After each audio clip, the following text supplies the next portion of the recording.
Tayari joto limezidi kupanda, morali imezidi kuwa kubwa, hamasa ipo juu kweli kweli. Tunakwenda kwenye Kariakoo Derby. Ikiitwa Kariakoo Derby maana yake unazungumza moja katika mchezo mkubwa kabisa barani Afrika.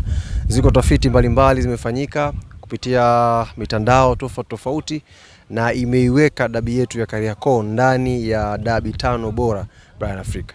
Ni jambo la kujivunia sisi kama Young Africans kuwa sehemu ya hiyo derby ya Kariakoo.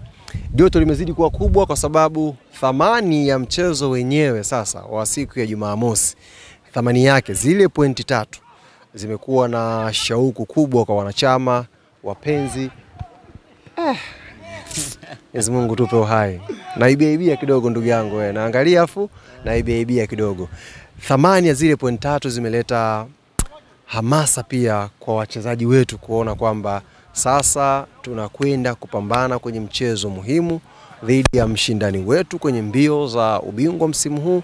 Kwa hiyo sio mechi ya kawaida na haitakuwa mechi ya kawaida, na sisi pia Yanga hatutaingia kikawaida Benjamin Mkapa. Nielewe vizuri hapo Sio mechi ya kawaida na haitakuwa mechi ya kawaida, na sisi Yanga wananchi hatutaingia pia kawaida Benjamin Mkapa. Naona motivation ipo juu. Wana Yanga nafikiri wananijua muda mrefu. Kuna kauli nikiwaambiaga, ni kauli ambayo inazungumzwa na mtu anayejua mpira. Anajua mpira. Anajua mpira anakuja hizo kelele bwana. Ni kauli ya mtu anayejua mpira.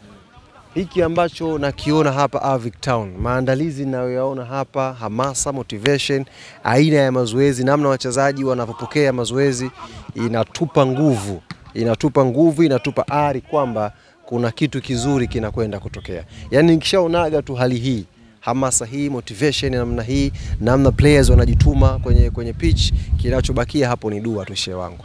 Watu wako tayari, vyuma vimeumana.